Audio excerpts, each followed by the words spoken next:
Hello guys, good evening. So ayun, meron akong tips sa inyo. Kasi naka-order ako ng isang kwintas. Sabi gold daw. Sinusubukan ko lang kasi ang binabayaran ko po is delivery lang. So ngayon ang nangyari, bayad ako ng 500 delivery kasi galing daw siya sa ibang bansa. 18 carats daw siya.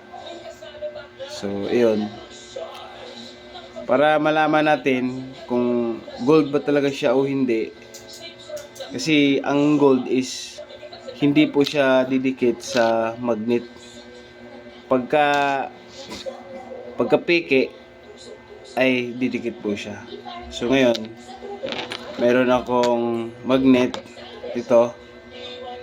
So try natin i-magnet yung unahin natin yung gold. So ito yung gold. So hindi siya didikit. Ayan, yung gold. Ayan yung gold, 18 carats. Ito naman yung silver. Silver din, hindi rin didikit sa magnet. Ayan. Ngayon, ito yung na-order ko. So guys, huwag kayo mag-order sa Facebook. Mga online na hindi nyo nakikita.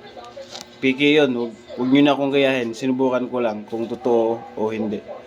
So ngayon, nalaman ko na hindi totoo. Piki sila. Ito, isi-share ko lang sa inyo guys. So ito na guys, oh. Ito yun, Ayan, oh. Ayan guys, oh. Dumidikit. Ayan. Dumidikit siya sa Ayan, dumidikit siya sa magnet. So ibig sabihin is piki siya. Hindi siya totoo.